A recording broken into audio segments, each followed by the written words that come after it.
ओम नमः शिवाय। ओम नमः शिवाय। ओम नमो भगवते वासुदेवाय। ओम देवकी सुत गोविंद वासुदेव जगतपति देह में तनियम कृष्ण त्वाम अहम शरणं गतः। अथ श्री वायुपुराण षट्त्रिंशोऽध्यायः विष्णु महात्म्य कीर्तनम्। ओम नमः शिवाय। सूतवाच एवमाराध्य देवेशो मीशानं नीललोहितं ब्रह्मेति प्रणतस्तस्मै प्राञ्जलिर्वाक्यं ब्रवीतो काव्यस्य गात्रं संस्पृश्य हस्तेन प्रीतिमान् भवः निकामं दर्शनं दत्त्वा तत्रैवान्तर्धीयतो ततः सोऽन्तर्हिते तस्मिन् देवेशानुचरे तदा तिष्ठन्तीं प्राञ्जलिर्भूत्वा जयन्तीमिदं ब्रवीतो कस्य त्वं सुभगे का वा दुःखिते मयि दुःखिता महता तपसा युक्तं किमर्थं मां जुगोपसि अनया सततं भक्त्या प्रश्रयेणोदमेन च स्नेहेन चैव शुश्रूणि प्रीतोऽस्मि वरवर्णिनि किमिच्छसि वरारोहे कस्ते कामः समृध्यताम् तं ते सम्पूरयाम्यद्य यद्यपि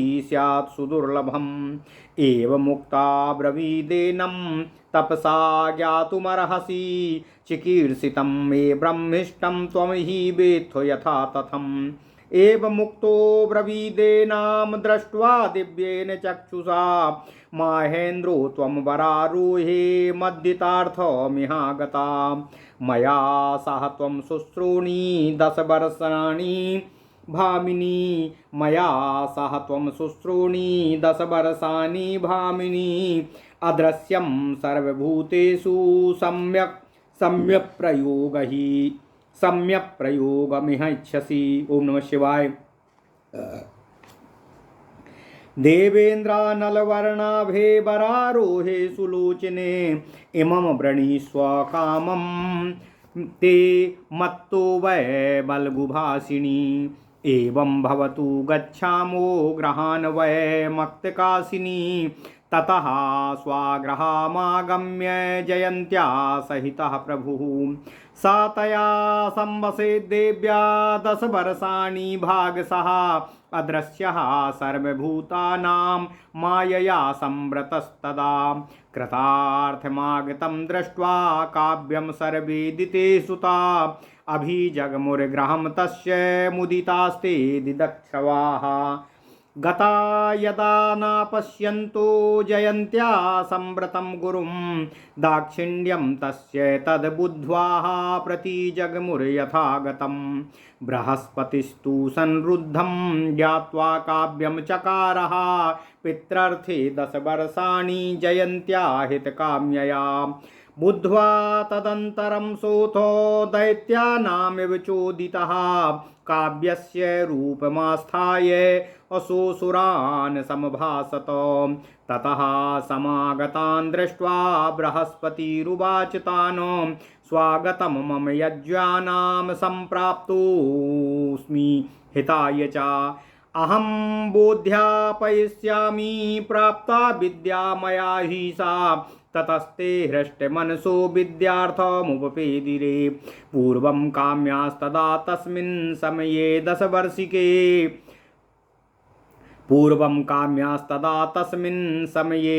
वर्षिके ययौ च समकालं च सद्योत्पन्नमतिस्तदा समयान्ते देवयानीं सद्यो जाता सुता तदा बुद्धिं चक्रे ततश्चापि यज्ञानां प्रत्यवेक्षणे शुक्रवाच देवी गच्छामहे द्रष्टुं तव याज्ञान् शुचिस्मिते अबिभ्रान्त प्रेक्षिते साध्वी त्रिवर्णायत लोचने। ओम नमः शिवाय। एवमुक्ता ब्रवीद्देवी भज भक्तान् महाव्रता एवं ब्रह्मान् सतां धर्मो नाधर्मं लोपयामि ते सूतवाच ततो गत्वा सुरान् दृष्ट्वा देवाचार्येण धीमता वाञ्छितान् काव्यरूपेण वेधसा सुरं ब्रवीतो काव्यम माम तात जानीध्वमेशो ह्यांगिरसो भुवि वंचिता बत यूयम वै मयि सक्ते तु दानवाः श्रुत्वा तथा ब्रुवाणां तं सम्भ्रान्तां दितिजास्ततः प्रेक्षन्ते स्म युभौ तत्र स्थिता खिन्ना शुचि स्मिताः सम्प्रमूढा स्थिता सर्वे प्रपद्यन्ते न किञ्चन ततस्तेषु प्रमूढेषु काव्यास्तान् पुनरब्रवीत आचार्यो वो ह्यहं काव्यो देवाचार्यो मंगिरा अनुगच्छतो गाम सर्वे त्यजतैनं बृहस्पतिम् एव मुक्तासुरा सर्वे ताबुभौ सामवेक्ष्य च तदासुरा विशेषं तु न व्यजानास्तायोर्द्वयोः बृहस्पतिरुवाचैतान् सम्भ्रान्तोऽयमङ्गिरा काव्योऽहम् अवो गुरुर्दैत्याः मद्रूपोऽयं बृहस्पतिः सा मोहयति रूपेण मामकेनैष वोऽसुराः श्रुत्वा तस्य ततस्ते वै सम्मन्त्र्यार्थो वचो ब्रवीतो अयं नो 10 वर्षाणि सततं शास्ति वै प्रभो एष वै गुरुरस्माकमन्तरेऽपि सूर्यं दुजा ततस्ते दानवा सर्वे प्राणिपत्याभिवाद्य च वचनं जग्रहुस्तस्य चिराभ्यासेन मोहिताः ऊचुस्तस्मसुरा सर्वे क्रुद्ध्वा संरक्तलोचनाः अयं गुरुर्हितोऽस्माकं गच्छ त्वां नासीनो गुरुः भार्गवोऽङ्गिरसो वायं भवत्येणैव नो गुरुः स्थिता वयं निदेशेस्य गच्छ त्वं साधु मां चिरम् एवमुक्त्वा सुरा सर्वे प्रपद्यन्त बृहस्पतिं यदा न प्रतिपद्यन्ते तेनोक्तं तन्महद्वितं चुकोप भार्गवस्तेषामवलेपेन वै तदा बोधितासि मया यस्मान् मां भजतो दानवाः तस्मात् प्रसन्नष्टसाम वै पराभवं गमिष्यथो इति व्याहृत्य तान् काव्यो जगामाथो यथागतं ज्ञात्वाभिशस्तान् सुरान् काव्येन तु बृहस्पतिः कृतार्था सा तदा हृष्टा स्वरूपं प्रत्यपद्यत बुद्ध्वा सुरांस्तदान् भ्रष्टान् कृतार्थोऽन्तर्धीयत ततः प्रनष्टे तस्मिंस्ते विभ्रान्ता दानवास्तदा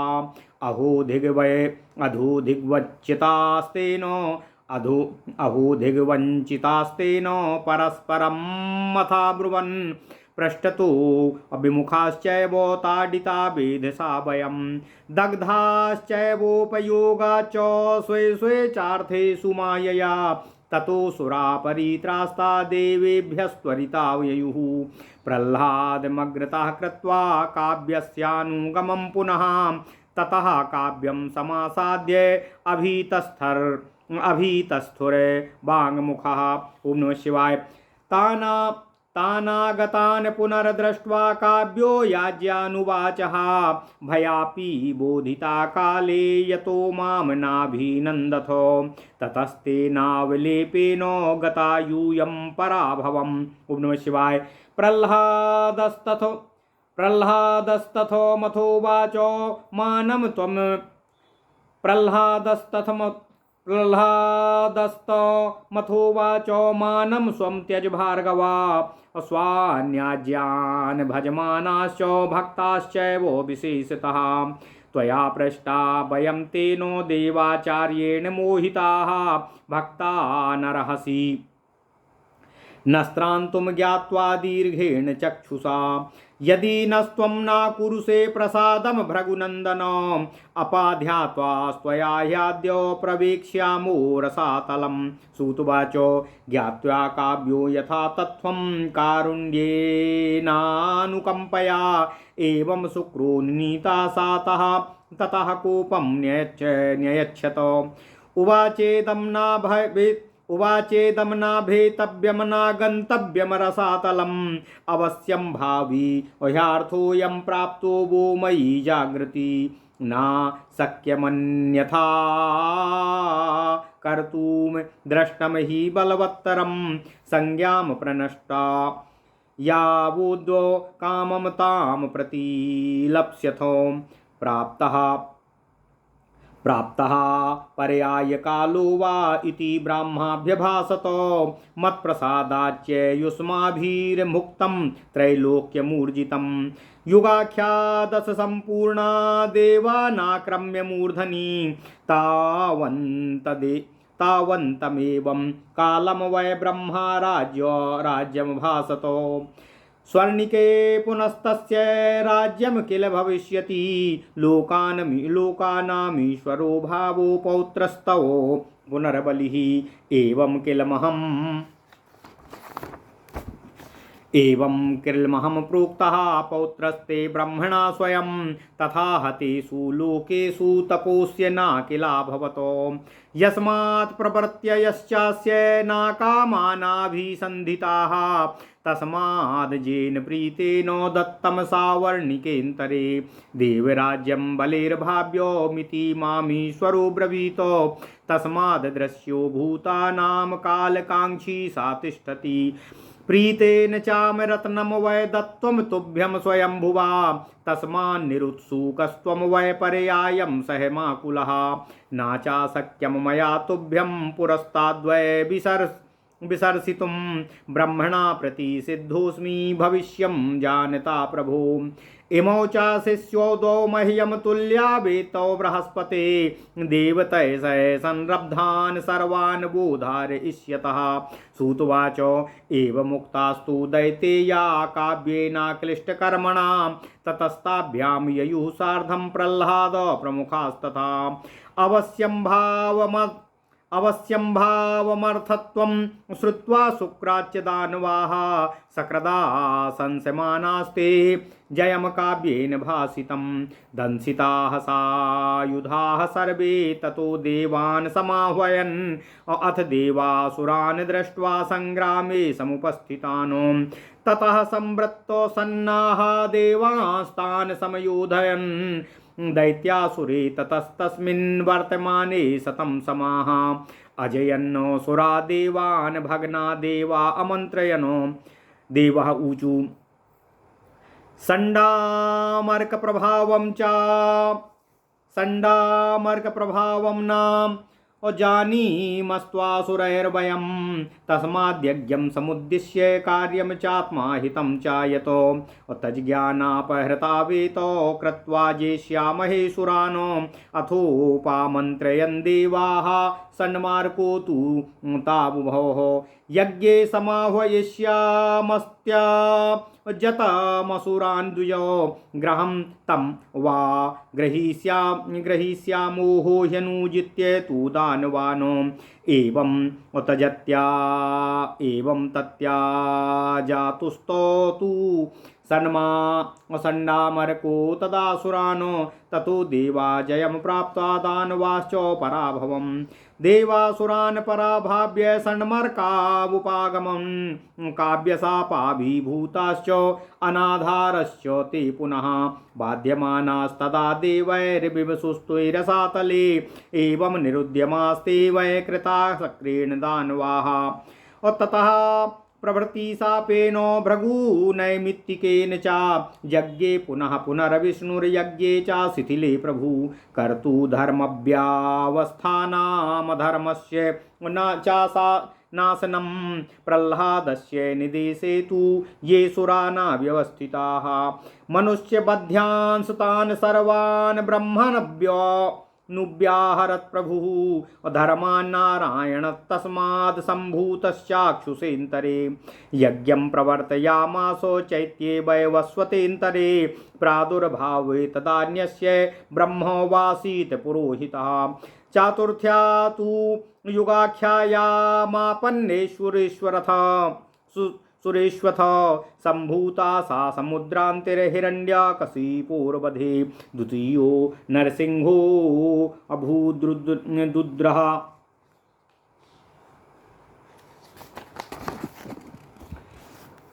सुरपुरस्सरः बली संस्थेषु लोकेषु त्रेतायां सप्तमे युगे दैत्यैस्त्रैलोक्य आक्रान्ते तृतीयो वामनो भवतो। ओम नमः शिवाय। संक्षिप्यात्मानमंगेषु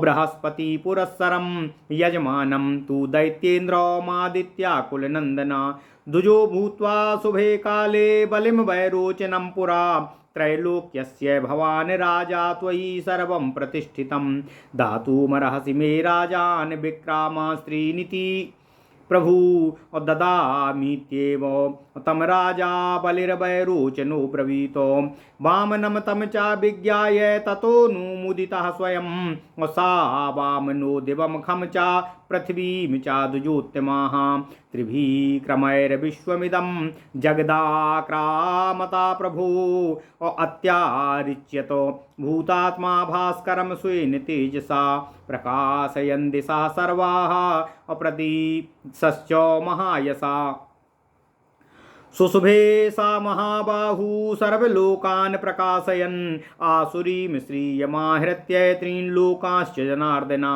सपुत्रपौत्रान् सुरान् पातालतलमानयतो नामुची साम्बरश्चैव प्रह्लादश्चैव विष्णुना क्रूरा हता विनिर्धूता दिशा सम्प्रति पेदिरे महाभूतानि भूतात्मा सविशेषाणि माधवः कालं च सकलं विप्रांस्तत्राद्भुतमदर्शयतो तस्य गात्रे जगत् सर्वमात्मानमनुपश्यति न किञ्चिदस्ति लोकेषु यदव्याप्त्यं महात्मनाः तद्वैरूपमुपेन्द्रस्य देवदानव मानवाः दृष्ट्वा सम्मुमुहुः सर्वे विष्णुतेजो विमोहितः बलिसितो महापाशय सबन्धुः सासुहृद्गणः विरोचनकुलं सर्वं पाताले सन्निवेशितं ततः सर्वामरैश्वर्यं दत्त्वेन्द्राय महात्मने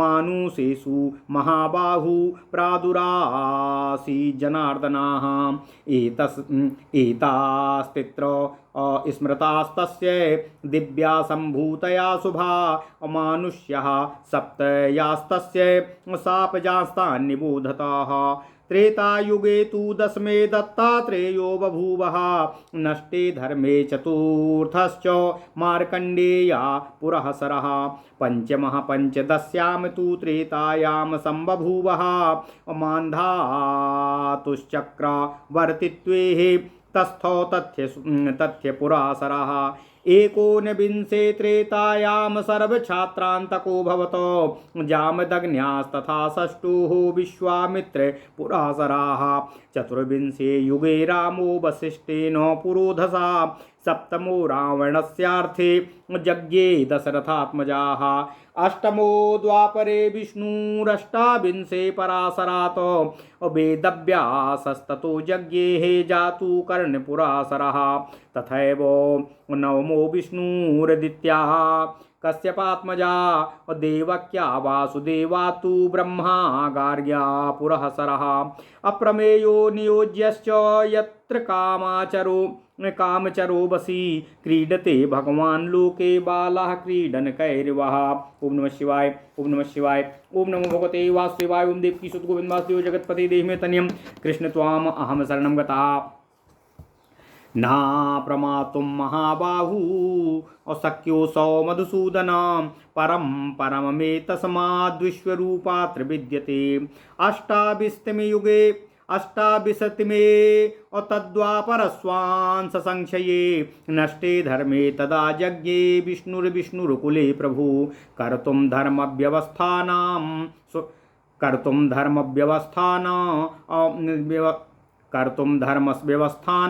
सुराणां प्राणासनम् अमोहयन् सर्वभूतानि योगात्मा योगमायया प्रविष्टो मानुषीं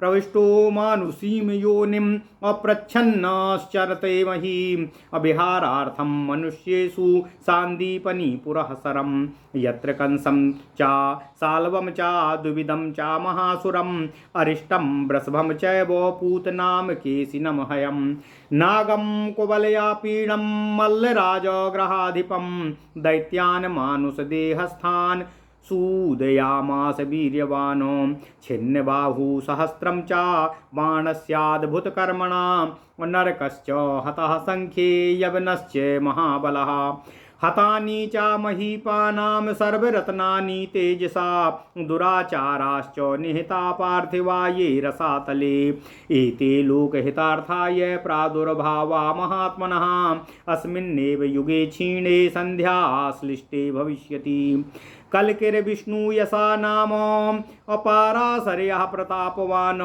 दशमो भाव्य सम्भूतो याज्ञवल्क्यासुरः पुरःसरः अनुकर्षन् सर्वसेनाम् हस्त्यास्वरथ संकुलाम अप्रगृहीतायुधैर्विप्रैर्वृतः सत् सहस्रशः नात्यर्थं धर्मिका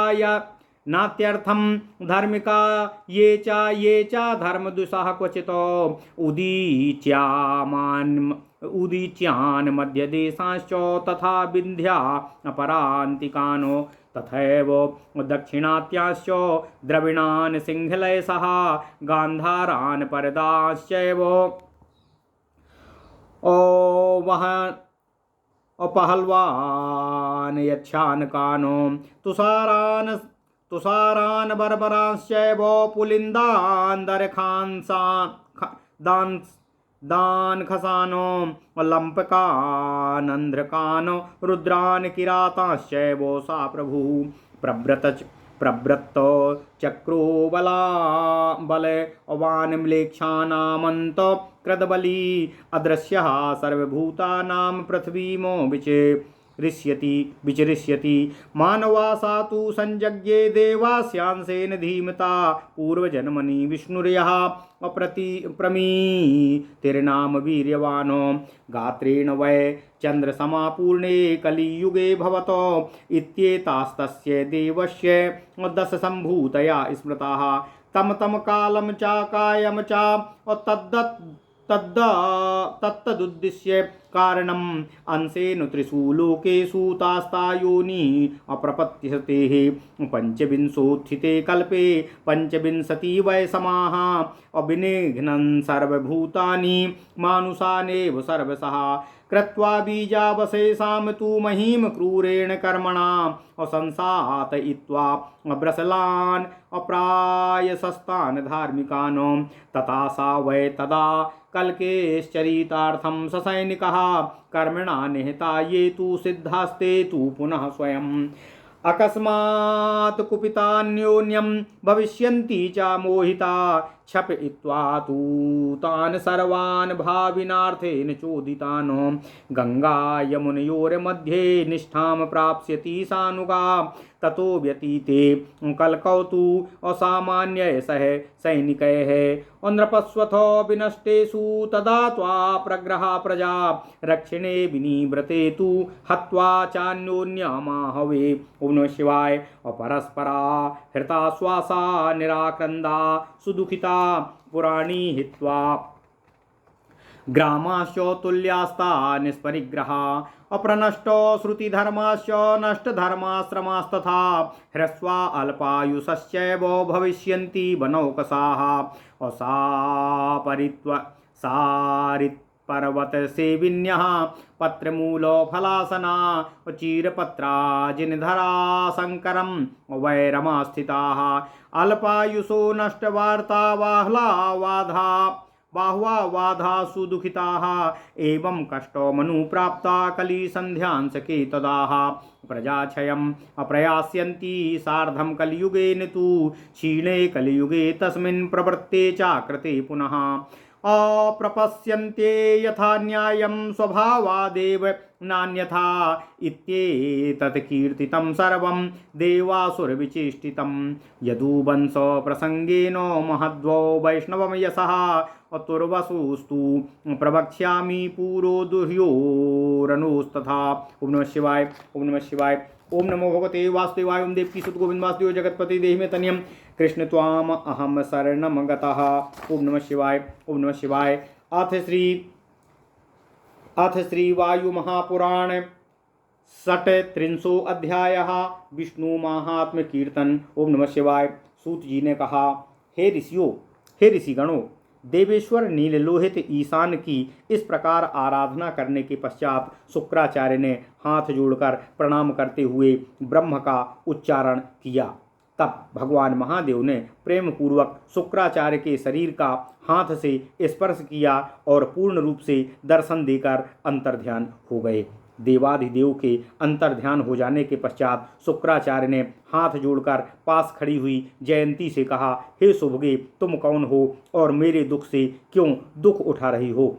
इस प्रकार की कठिन तपस्या करती हुई तुम मेरी देखभाल क्यों कर रही हो? तुम्हारी इस अविच्छिन्न भक्ति, आत्मनियंत्रण, विनम्रता तथा स्नेह से हे वरवर्णी, हे सुश्रोणी, मैं अत्यंत प्रसन्न हूँ। हे सुंदरी, तुम क्या चाहती हो? तुम्हारी किस कामना को मैं पूरा करूं? मैं तुम्हारी किसी भी अभिलाषा को, चाहे वह अत्यंत ही दुर्लभ ही क्यों ना हो, उसे अवश्य ही पूर्ण करूंगा। शुक्राचार्य के इस प्रकार कहने पर जयंती ने कहा, हे ब्रह्मिष्ठ, मेरी अभिलाषा को आप अपने तपोबल से जान सकते हैं। मेरी सभी कामनाओं को आप जानते हैं। उनके ऐसा कहने पर अपनी दिव्य दृष्टि से उसकी अभिलाषा को जानकर शुक्राचार्य ने कहा, हे महेंद्र तनया, हे सुंदरी, तुम मेरे हितार्थ यहाँ आई हो। हे भामिनी, हे सुश्रणी, तुम सभी प्राणियों से अदृश्य रहकर 10 वर्षों तक मेरे साथ रहना चाहती हो। हे देवेंद्र तनया, हे अग्निवर्णा, हे वरारोहे, हे सुलोचने, हे मधुरभाषिणी, तुम अपनी सभी कामनाओं को मुझसे प्राप्त करोगी। तुम्हारी सभी अभिलाषाएं पूर्ण होंगी। हे मत्स्यगामिनी, अब हम अपने निवास स्थान को चलते हैं। उसके पश्चात प्रभु शुक्राचार्य जयंती सहित अपने घर चले आए और वहाँ सभी प्राणियों से अदृश्य रहकर 10 वर्षों तक निवास करने का निश्चय लिया।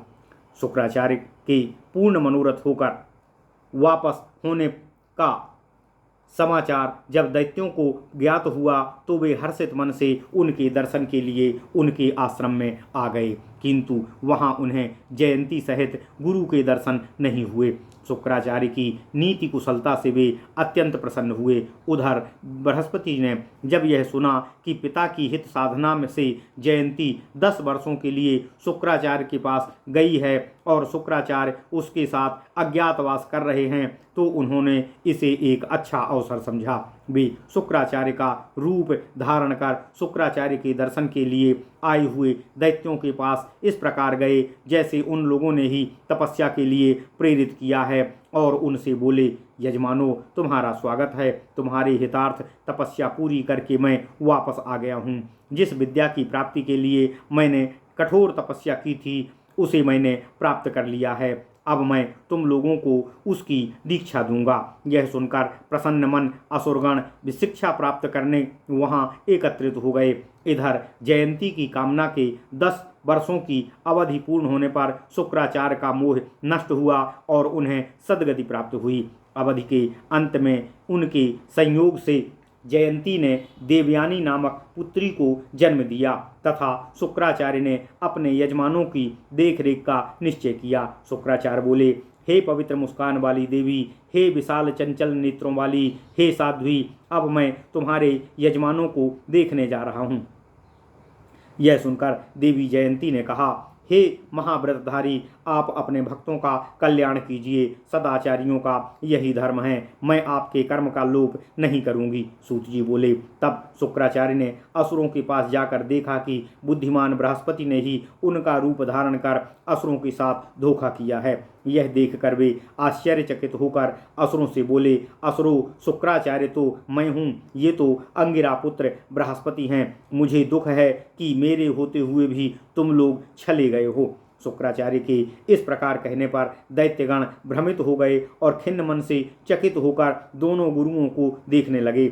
वे बहुत समय तक अनिश्चय की स्थिति में पड़े रहे। दैत्यों को इस प्रकार प्रमूढ़ा अवस्था में देखकर शुक्राचार्य ने फिर कहा, अरे दैत्यों, मैं ही तुम्हारा गुरु शुक्राचार्य हूँ। ये तो अंगिरा पुत्र देवगुरु बृहस्पति हैं। तुम सब मेरा अनुगमन करो और इन बृहस्पति का त्याग करो। उनके इस प्रकार कहने पर भी असुरगण उन दोनों आचार्यों को देखते ही रहे। उन्हें उन दोनों में कोई विशेष भेद नहीं जान पड़ा। इसके पश्चात बिना किसी व्यग्रता के सामान्य स्वर में बृहस्पति बोले, दैत्यों, तुम लोगों का गुरु शुक्राचार्य तो मैं ही हूँ। ये मेरा रूप धारण करने वाले अंगिरा पुत्र बृहस्पति हैं। ये मेरा स्वरूप धारण कर तुम लोगों को मोहित कर रहे हैं। उनकी इस प्रकार की बातों को सुनकर दैत्य आपस में मंत्रणा कर निश्चय पूर्वक इस प्रकार बोले, पिछले 10 वर्षों से ये आचार्य प्रभु हमें विद्या प्रदान कर रहे हैं, अतः ये ही हमारे वास्तविक गुरु हैं। यह ब्राह्मण हमारे भेद जानने की इच्छा से माया रूप धारण कर आया है। इस प्रकार बहुत दिनों के अभ्यास के कारण मोहित हुए उन असुरगणों ने देव बृहस्पति को ही वास्तविक शुक्राचार्य समझकर प्रणाम और वंदना की और उनकी ही बातों को स्वीकार किया। इसके साथ ही वे शुक्राचार्य के प्रति अत्यंत क्रोधित हो गए और लाल लाल नेत्रों से उन्हें देखते हुए आवेश में बोले, हमारी मंगल कामना चाहने वाले आचार्य ये ही हैं, तुम हमारे आचार्य नहीं हो। यहाँ से शीघ्र ही चले जाओ। अब ये चाहे भृगुपुत्र शुक्राचार्य हों या अंगिरा पुत्र बृहस्पति, ये ही हमारे गुरु हैं। हम सब इन्हीं की आज्ञा के अधीन हैं। अतः अब बिना देरी किए आप यहाँ से चले जाओ, इसी में आपका कल्याण है। ऐसा कहकर सभी दैत्यगण बृहस्पति के समीप चले गए। इस प्रकार जब शुक्राचार्य की मंगलमयी बातों की अवहेलना कर दैत्यगण उनके पास नहीं गए, तब शुक्राचार्य उनके इस अहंकार से कुपित होकर बोले, अरे दैत्यों, मेरे बारंबार समझाने पर भी तुम लोग मेरी बात नहीं मान रहे हो, अतः तुम सब की बुद्धि विवेक नष्ट हो जाएगी और तुम सब अवश्य ही पराजित होगे। दैत्यों को इस प्रकार शाप देकर शुक्राचार्य जिस प्रकार आए थे वैसे ही चले गए। इस प्रकार शुक्राचार्य द्वारा असुरों को भ्रष्ट तथा शापग्रस्त कर देने से बृहस्पति अपने उद्देश्य में सफल हो गए। उन्हें बड़ी प्रसन्नता हुई और वे अपने वास्तविक रूप में आ गए। उन्होंने जान लिया कि असुरों की अभिलाषा व्यर्थ हो गई है, अतः वे अपने कार्य को पूर्ण कर अंतर्ध्यान हो गए। बृहस्पति के इस प्रकार से अंतर्ध्यान हो जाने पर दैत्यगण व्याकुल हो गए और आपस में कहने लगे, हाय, उन्होंने हमें धोखा दिया है, हमें धिक्कार है। हम लोगों ने अपने कर्तव्य का पालन नहीं किया, विधाता ने हमें पीछे से दंडित किया है। अपने कार्य सिद्धि के लिए देवगुरु ने माया द्वारा हमें ठग लिया है। अब हम सब नष्ट हो गए हैं। देवताओं से अत्यंत भयभीत होकर इस प्रकार की बातें करते हुए असुरगण प्रहलाद को अगुआ बनाकर शुक्राचार्य के पीछे पीछे दौड़े। शुक्राचार्य के समीप पहुंचकर वे सब नतमस्तक होकर खड़े हो गए। जब शुक्राचार्य ने अपने यजमानों को पुनः अपनी ओर आते हुए देखा तो उनसे बोले, दैत्यों, उचित समय पर मैंने तुम्हें समझाने की कोशिश की, किंतु तुम लोगों ने मेरी बात नहीं मानी। उसी अहंकार के कारण तुम लोग अब पराजित हो रहे हो। शुक्राचार्य की बातों को सुनकर प्रहलाद ने कहा, हे भार्गव, आप अपने क्रोध को त्याग दें। इस समय अपने यजमानों, विशेषकर भक्तों तथा अपने अनुयायियों असुरों की रक्षा करने का कार्य करें। आपने विगत काल में अनेकों बार समय समय पर हमारी रक्षा की है। आप अपनी दिव्य दृष्टि से यह जान सकते हैं कि देवगुरु ने हमसे छल किया है। हम आपके भक्त हैं, हमारी रक्षा कीजिए। हे भृगुनंदन, यदि आप इस समय हम पर कृपा नहीं करते हैं तो फिर हम लोग अपमानित होकर रसातल को चले जाएंगे। सूत जी ने कहा, हे ऋषियों, दैत्य तथा दानवों द्वारा इस प्रकार बार बार प्रार्थना करने पर जब शुक्राचार्य को वास्तविक बातों का ज्ञान हुआ तो उनका क्रोध शांत हो गया। दैत्यों पर उन्हें बड़ी दया आई। वे कृपापूर्ण स्वर से बोले, हे दैत्यों, भयभीत मत हो, रसातल भी मत जाओ, किंतु अवश्यंभावी घटना मेरे प्रयत्न करने पर भी अवश्य ही घटित होती है। प्रारब्ध महाबलशाली होता है, उसे टाला नहीं जा सकता। तुम लोगों को जो विवेक नष्ट होने का शाप मैंने दिया है वह अवश्य ही पूरा होगा। ब्रह्मा जी ने भी यही कहा है। उनकी भी इच्छा है कि अब तुम्हारा पतन काल प्रारंभ हो, जो कि अब आ गया है। मेरे प्रसाद से तुम लोगों ने तीनों लोकों के समस्त ऐश्वर्यों का उपभोग किया है। देवताओं के मस्तक पर आक्रमण करके राज्य प्राप्त किए हुए तुम लोगों को 10 युग बीत गए हैं। इतने ही समय के लिए ब्रह्मा ने तुम लोगों के हेतु राज्य की व्यवस्था की थी। अब सावर्णिक मनवंतर के आने पर तुम लोगों को अवश्य ही पुनः राज्य की प्राप्ति होगी। यह तुम्हारा पौत्र बलि लोकेश्वर होगा। स्वयं ब्रह्मा ने मुझसे यह बातें कही हैं। जो कुछ मैंने आपसे कहा है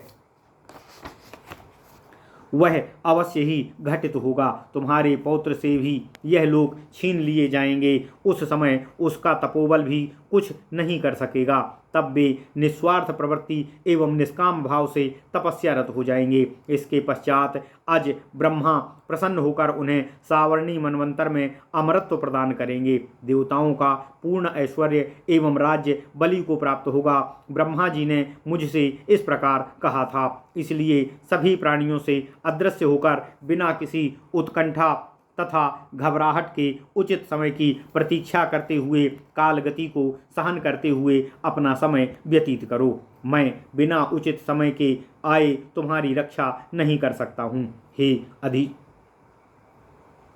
अधीश्वर भविष्य ज्ञाता एवं ब्रह्मा जी ने हे अधीश्वर भविष्य ज्ञाता स्वयं ब्रह्मा जी ने इस विषय पर कुछ भी प्रकट करने से मना किया है। बृहस्पति के शिष्य देवगण और मेरे शिष्य तुम लोग दोनों ही हमारे लिए समान हो, किंतु युद्ध भूमि में तुम्हारी तथा बृहस्पति देवताओं की रक्षा करेंगे। सूत जी ने कहा, हे ऋषिगणों, अक्लांत कर्म करने वाले शुक्राचार्य के इस प्रकार कहने पर प्रहलाद तथा अन्य सभी प्रमुख दैत्यगण वहां से चले गए। इसके पश्चात उन लोगों ने विचार किया कि भाग्य में जो है वह तो होकर ही रहेगा। शुक्राचार्य ने एक बार विजय प्राप्ति की बात कही है, अतः हम क्यों ना एक बार युद्ध करें। ऐसा सोचकर उन लोगों ने अस्त्र शस्त्र धारण किया और युद्ध के लिए देवताओं को ललकारा।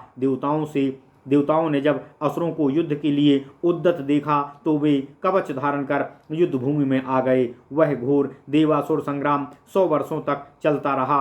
अंत में असुरों की विजय हुई। पराजित देवताओं ने आपस में परामर्श किया। देवगणों ने कहा, यह सब दैत्यों के सहायक संड तथा अमर्क के प्रभाव को नहीं जानते, इसलिए हमें उन्हें आमंत्रित कर एक यज्ञ करना चाहिए। उस यज्ञ में इन दोनों को भ्रमित कर असुरों को पराजित कर देंगे। इस प्रकार मंत्रणा कर उन लोगों ने एक यज्ञ का आयोजन किया और उसमें संड तथा अमर्क को आमंत्रित किया। यज्ञ में उनके आने पर देवताओं ने उनसे कहा, हे द्विजश्रेष्ठ, हम यज्ञ आदि कार्यों में आप लोग को सदा आमंत्रित करेंगे। आप दानवों का परित्याग कर दें, उन पर विजय प्राप्त कर लेने पर हम उन्हें फिर अपना लेंगे।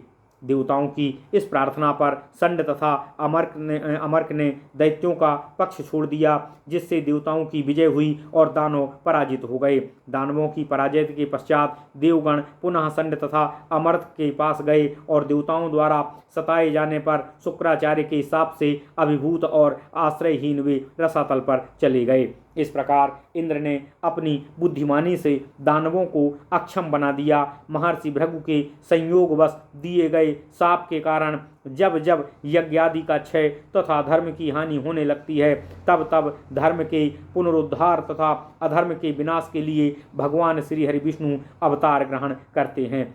चाक्षुष मनवंतर में असुरगण प्रहलाद के आज्ञाकारी नहीं थे और वे मनुष्यों द्वारा मारे जा सकते थे। तब ब्रह्मा जी ने कहा था कि राक्षसों के विनाश तथा धर्म की रक्षा के लिए नारायण का जन्म होगा।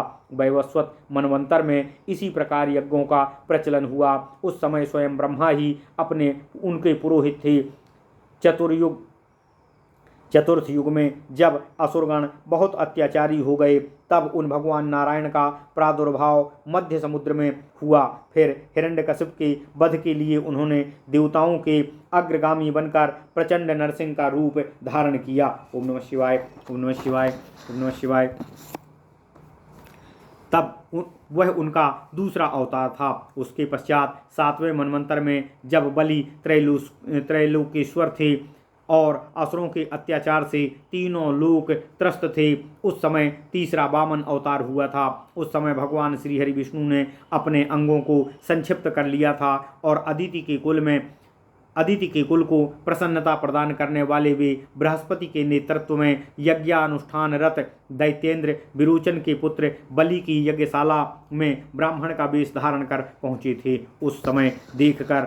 उत्तम समय देखकर वे बलि से बोले, हे राजन, आप त्रैलोकेश्वर हैं और सभी पुरुषों में श्रेष्ठ गुण आप में विद्यमान हैं। हे प्रभु, आप प्रजाओं को आनंदित करने वाले हैं। आप मुझे 3 पग भूमि प्रदान करने की कृपा कीजिए। वामन की इन बातों को सुनकर विरोचन पुत्र बलि ने कहा कि मैं आपको 3 पग भूमि अवश्य प्रदान करूंगा। ब्राह्मण वेशधारी भगवान के स्वरूप को अत्यंत छोटा समझकर प्रसन्नतापूर्वक इस दान को देने के लिए कहा, किंतु 52 रूपधारी प्रभु ने अपने 3 पग से ही आकाश, पाताल तथा पृथ्वी को नाप लिया। हे दुर्योधनों, उन सर्व सक्षम भगवान ने मात्र 3 पग में ही संपूर्ण जगत को पराभूत कर दिया था। संपूर्ण प्राणियों के पालन करता भूतात्मा भगवान ने उस समय अपने तेज से आदित्य को भी मंद कर दिया था। सभी लोकों के प्रकाशक भगवान की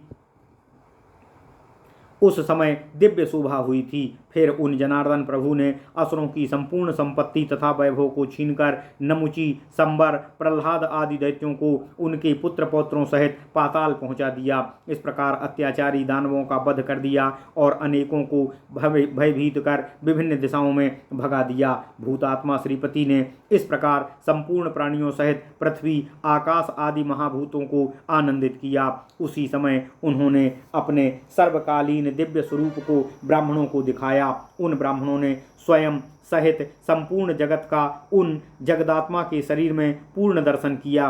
उन्होंने देखा कि संसार में ऐसी कोई वस्तु नहीं है जिसमें उन महात्मा का निवास न हो। भगवान श्री हरि विष्णु के तेज से विमोहित देवताओं, दानवों तथा मनुष्यों ने उपेंद्र के उस अद्भुत रूप को देखा।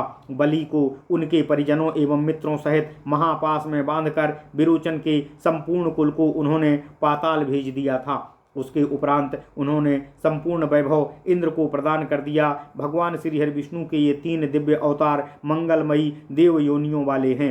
वे महाबाहु जनार्दन मनुष्य योनि में भी अवतरित हुए थे।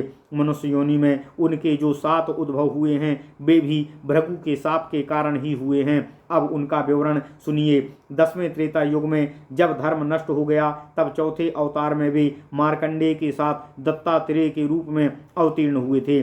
15वें त्रेता युग में चक्रवर्ती सम्राट मानधाता के राज्यकाल में 5वां अवतार तथ्य के रूप में हुआ था। 19वें त्रेता युग में 6ठा अवतार विश्वामित्र के साथ जमदग्नि के क्षत्रिय कुल संहारक पुत्र परशुराम के रूप में हुआ था। तत्पश्चात 24वें त्रेता युग में उन्होंने पुरोहित वशिष्ठ के साथ रावण के संहार के लिए दशरथ के पुत्र रामचंद्र के रूप में 7वां अवतार लिया था। इस प्रकार 28वें द्वापर युग में भगवान श्री हरि विष्णु के जातुकर्ण के साथ महर्षि पाराशर के संयोग से वेद व्यास के रूप में 8वां अवतार लिया। उसी तरह देवकी रूपी अदिति और वासुदेव रूपी कश्यप के पुत्र बनकर ब्रह्मा और गार्ग के साथ विष्णु जी ने 9वीं बार अवतार लिया। वर्णनातीत भगवान, अप्रमेय, नियोजक, इच्छा रूपधारी, जितेंद्रिय, उस समय भगवान संसार में उसी प्रकार क्रीड़ा करते हैं। वे महाबाहु मधुसूदन शब्दों द्वारा निश्चित नहीं किए जा सकते हैं। संपूर्ण विश्व में व्याप्त होने पर भी वे इससे परे और इसके समान स्वरूपवान परे हैं और इनके समान स्वरूपवान अन्य कोई नहीं है। 28वें द्वापर युग के कुछ भाग के बीत जाने पर जब धर्म क्षीण हो जाता है, तब भगवान विष्णु धर्म की स्थापना तथा असुरों के संहार के लिए वृष्णि वंश में जन्म ग्रहण करते हैं। उस समय वे योगात्मा अपनी योग माया से सभी प्राणियों को मोहित कर मनुष्य योनि धारण कर संपूर्ण जगत में व्याप्त रहते हैं। तब वे सांदीपन के साथ मानवीय क्रीड़ा हेतु उत्पन्न होते हैं। उस समय उन महाबली भगवान ने कंस, साल्व, द्विविद, अरिष्ट, वृषभ, पूतना, अश्वरूपधारी, केसी, कुबलयापीड़ हाथी, मल्लराज, महागिद, महाधिप आदि मानव रूपधारी असुरों का संहार किया। अद्भुत कर्म करने वाले बाणासुर के 1000 हाथों को काटा और नरकासुर एवं काल यवन जैसे पराक्रमियों का वध किया। सभी राजाओं के रत्न भंडारों तथा तेज को नष्ट कर उन्होंने रसातल निवासी दुराचारी राजाओं का वध किया। ये सब अवतार उन महात्मा ने लोक कल्याण के लिए ही ग्रहण किए थे। इस कलयुग की समाप्ति पर युग संधि के समय 10वें अवतार में पाराशर पुत्र प्रतापवान विष्णु यशा याज्ञवल्क के साथ कल्कि नाम से अवतार ग्रहण करेंगे। हाथी, घोड़े तथा रथों से भरी हुई एवं इसी प्रकार के अस्त्र शस्त्रों से सुसज्जित लाखों विप्रगणों वाली बहु प्रकार की सेना लेकर वे भीषण संहार करेंगे। उस समय उन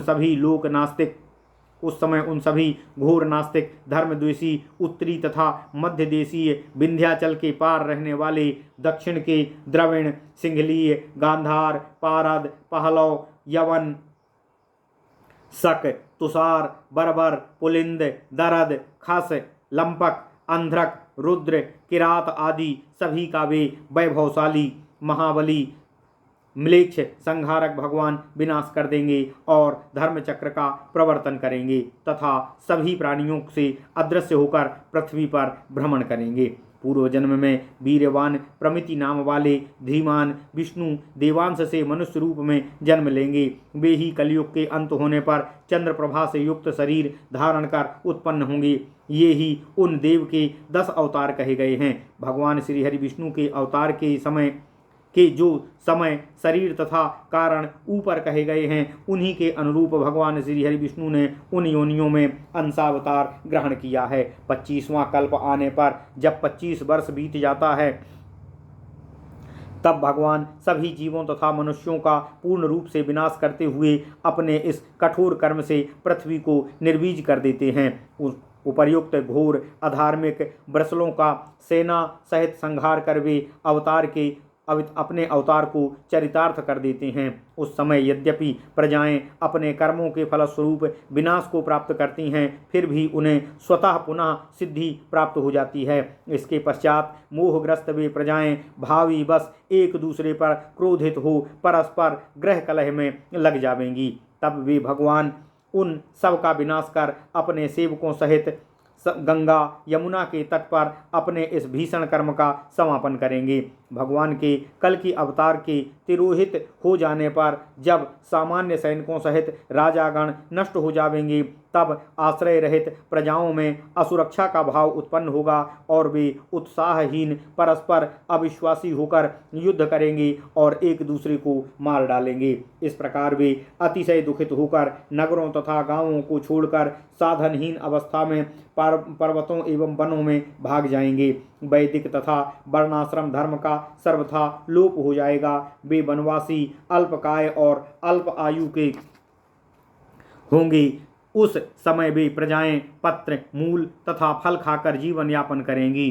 चीर, पत्र तथा मृग चर्मधारी वे सभी प्रजाएं संकर वर्ण हो जाएंगी। उन अल्पायु प्रजाओं के जीविका संबंधी सभी साधन नष्ट हो जाएंगे। इस प्रकार अनेकों विघ्नों के कारण वे घोर दुख को प्राप्त करेंगी। कलयुग की इस युग संधि के अवसर पर प्रजाओं के इस प्रकार के अनेकों कष्टों को सहना पड़ेगा। कलयुग की समाप्ति के साथ ही उनकी प्रजाओं का भी अंत हो जाएगा। कलयुग के अंत होने पर सतयुग का पुनः आगमन होगा और सारी सृष्टि पुनः व्यवस्थित ढंग से अपने पहले की स्थिति के अनुसार हो जाएगी। इसमें कोई अन्य उपाय नहीं है। इस प्रकार देवासुर संग्राम का विवरण तथा यदुवंश के प्रसंग में भगवान श्री हरि विष्णु की महान कीर्ति का वर्णन मैंने आप लोगों से कर दिया है। इसके आगे अब मैं तुर्वसु, पुरु तथा दुह्यु के वंश का आप लोगों से वर्णन करूंगा। ओम नमः शिवाय, ओम नमः शिवाय, ओम नमः शिवाय। इति श्री वायु महापुराणे वायु प्रोक्ते विष्णु महात्म्य कथनम नाम षट्त्रिंशोऽध्यायः। इस प्रकार श्री वायु महापुराण में विष्णु महात्म्य कथन नामक 36वां अध्याय पूर्ण हुआ। ओम नमः शिवाय, ओम नमः शिवाय, ओम नमः शिवाय। ओम नमो भगवते वासुदेवाय। ओम देवकी सुत गोविंद वासुदेव जगतपति देहि में तनियम कृष्ण त्वाम अहम शरणम गतः।